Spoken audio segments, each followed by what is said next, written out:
Good morning students. तो कैसे हो आप सब? आई होप आप सब बहुत अच्छे होंगे।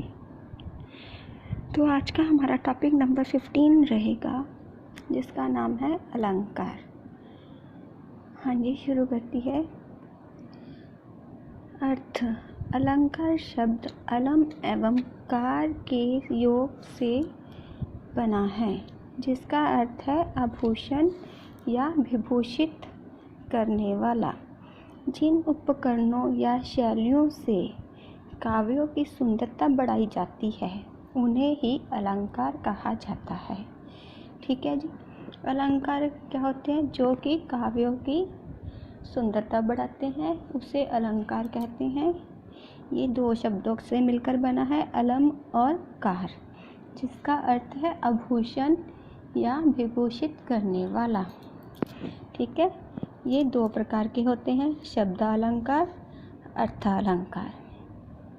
जहाँ शब्दों में अलंकार हो, अलंकार में शब्द विशेष को बदल दिया जाए तो अलंकार नहीं रहेगा।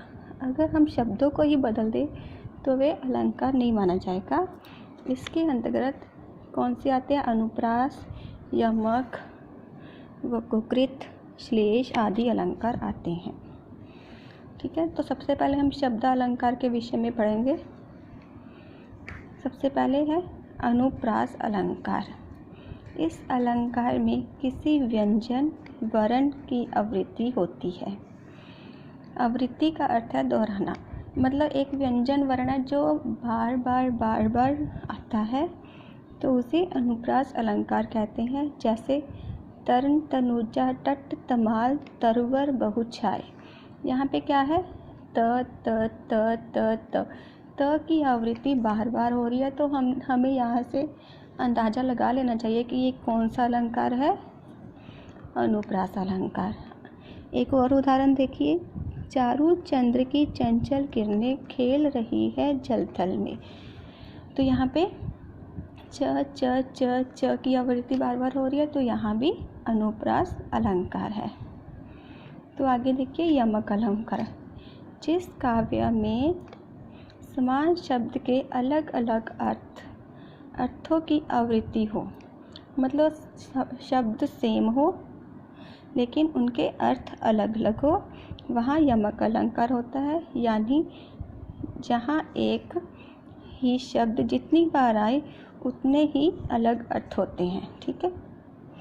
तो एक शब्द होता है सेम, लेकिन उनका अर्थ जो है अलग अलग होता है। जैसे कनक कनक, यहाँ कनक दो बार आया है। ते सो गुनी मादकता अधिकाए, या खाए बोराए, नर या पाए बोराए। तो इसमें क्या है? कनक, एक कनक का अर्थ है धतूरा, तो दूसरे कनक का अर्थ है सोना। तो इसमें क्या कहा है कि अगर कोई धतूरा खा जाए मतलब तो भी पागल हो जाते हैं लोग, अगर सोना बहुत सारा मिल जाए तो भी पागल हो जाते हैं। तो दोनों का अर्थ क्या है? अलग अलग है, लेकिन शब्द सेम है। आगे देखिए काली घटा का घमंड घटा। यहाँ पे घटा घटा सेम है, लेकिन दोनों का अर्थ क्या है? अलग अलग है। एक घटा का क्या है? काली घटा, जैसे बादल आते हैं काली घटा आती है, वो वाली है।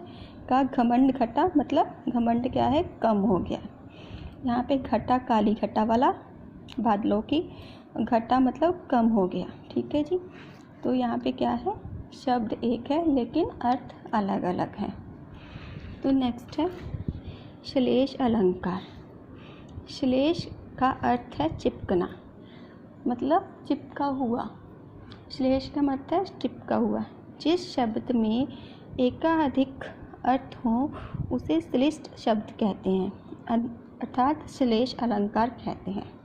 जैसे रहीम पानी राखिए, बिन पानी सब सून, पानी गए ना उबरे, मोती मानुष चून। तो यहाँ पे देखिए, जो पानी शब्द है उसकी आवृत्ति मतलब 3 बार 3 अर्थों में बताया गया है। एक पानी का अर्थ है मोती, दूसरे पानी का अर्थ है मनुष्य, यानी कि प्रतिष्ठा मनुष्य की। एक पानी का अर्थ है चूने के अर्थ में क्या है? जल। ठीक है जी। आगे, सुब्रन को ढूंढत फिरत कवि भयविचारी चोर। तो यहाँ पे सुब्रन का क्या अर्थ है? सुंदर स्त्री, सुंदर वरण और सुंदर सोना। ठीक है, यहाँ पे सुब्रन का भी अर्थ अलग अलग है, तो ये क्या है? एक दूसरे से चिपके हुए हैं। तो इसमें हमारा शब्द अलंकार में एक अलंकार शेष है, तो मैं वो भूल गई थी, वो मैंने लास्ट में लिखा है, तो पहले उसके बारे में पढ़ लेते हैं। क्या है? वक्रोकृत अलंकार। जहाँ कोई बात किसी अर्थ के लिए कही जाए पर सुनने वाला उसे किसी और अर्थ में समझ ले। ठीक है, जहाँ कोई बात किसी अर्थ के लिए पर सुनने वाला जो है उसे कोई और अर्थ समझ में आए, तो वहाँ वक्रोकृत अलंकार होता है। आए हूँ मधुमान मास के प्रीतम ऐसे नहीं, तो यहाँ पे कहा गया है आए हूँ मधुमास के प्रीतम ऐसे नहीं, तो यहाँ पे क्वेश्चन मार्क कर दिया कि सुनने वाले ने क्या है? कोई और अर्थ ही समझ लिया है। ठीक है जी। तो हम आगे अर्थालंकार के देखेंगे। सबसे पहले इसकी डेफिनेशन देखते हैं। जहाँ अलंकार अर्थ पर आश्रित हो, मतलब अर्थ के बारे में बात की गई हो, वहाँ अर्थालंकार होता है। इस अलंकार में शब्दों के परिवर्तन कर देने के कारण उसके अर्थ में बदलाव नहीं आता। अगर अर्थ अलंकार क्या है? ये अर्थों पर आश्रित होता है। अगर हम इसके अर्थ में अलंकार में शब्दों में परिवर्तन कर दें तो अर्थ में कोई भी बदलाव नहीं आता। तो इसमें क्या कौन कौन से आते हैं? उपमा, रूपक, अतिशयोक्ति, उत्प्रेक्षा, विरोधाभास, ये आते हैं। तो इनको हम डिटेल में पढ़ते हैं। सबसे पहले है उपमा अलंकार।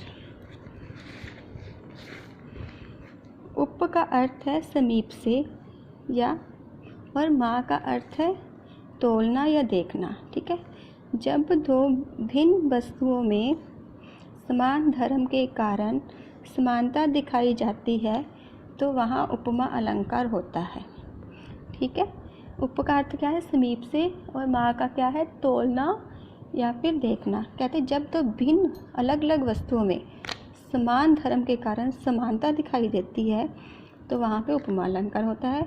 उपमा का अर्थ एक वस्तु दूसरी वस्तु को रखकर समानता दिखाना। ठीक है, ये 4 प्रकार के होते हैं: उपमेय, उपमान, साधारण, धर्म, वाचक। तो देखिए उदाहरण, कर कमल सा कोमल है। तो यहाँ पे कर क्या है? उपमेय है। कमल क्या है? उपमान है। कर और कोमल साधारण धर्म है। तो कर और कोमल में समानता है कोमलता। आगे, और सा क्या है? वाचक है। आगे देखिए, पीपर पात सरिस मन डोला। यहाँ पे पीपर जो है उपमेय है, मन जो है उपमेय है, पीपर पात जो है उपमान है, सरिस है साधारण धर्म, और डोला क्या है? वाचक है। ठीक है जी। तो आगे है रूपक अलंकार। जब उपमेय पर उपमान का निषेध रहित करते हैं तब रूपक अलंकार होता है। उपमेय में उपमान का आरोप का अर्थ है दोनों में अभिन्नता या अभेद दिखना। इस आरोप में निषेध नहीं होता, तब यह जीवन क्या है? निर्झर है। ठीक है जी, मतलब यहाँ पे जीवन को निर्झर के समान नहीं बताकर जीवन को ही निर्झर बता दिया है। तो यहाँ पे पायो जी मैंने राम रतन धन पायो। तो यहाँ पे क्या कहा है कि मैंने क्या है? राम को ही पा लिया है, मतलब राम रूपी धन ही मैंने प्राप्त कर लिया है। उत्प्रेक्षा, जहाँ उपमेय के उपमान की संभावना का वर्णन हो वहाँ उत्प्रेक्षा अलंकार होता है। उपमेय के उपमान की संभावना। ठीक है जी, तो वहाँ पे क्या होता है? उत्प्रेक्षानुकलन। इसमें ये लक्षण हम याद कर लें, जिसमें हमें यदि जो भी पंक्ति है उसमें हमें ये मिल जाए, ज्यों, मानो, जानो, इव, मनु, जनु, जान, इनमें से कोई भी शब्द मिल जाए तो वहाँ पे हमें उत्प्रेक्षा अलंकार मान लेना चाहिए। इत्यादि हो तो मानना चाहिए कि वहाँ उत्प्रेक्षा अनुप्रास का प्रयोग हुआ है। उत्प्रेक्षा अलंकार, यहाँ पे अलंकार आएगा। जान पड़ता है, जान, देखिए जान आ गया ना। नेत्र देख बड़े बड़े, हिरकों में गोल नीलम है जड़े, तो जान आ गया। तो इससे आप पहचान लीजिएगा कि यहाँ पे उत्प्रेक्षा अलंकार है। पद्मावती सब सखी बुलाई जनु, फुलवारी सभे चली आई, तो यहाँ पे क्या आ गया, जनु। ठीक है जी। नेक्स्ट है अतिशयोक्ति अलंकार। जहाँ किसी बात का वर्णन काफ़ी बड़ा चढ़ाकर किया जाए तो वहाँ अतिशयोक्ति अलंकार होता है। जैसे आगे नदियाँ पड़ी अपार, घोड़ा कैसे उतरे पार, राणा ने सोचा इस पार, तब तक चेतक था उस पार।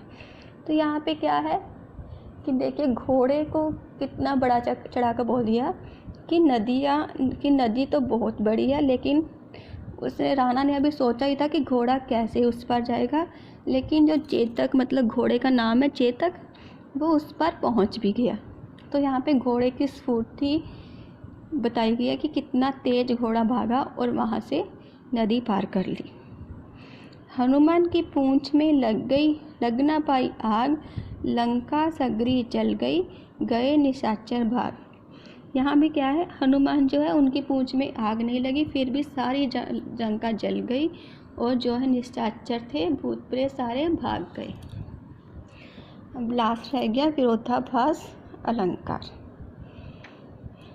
जहाँ बाहर से तो विरोध छान पड़े, किंतु यथार्थ में विरोध ना हो।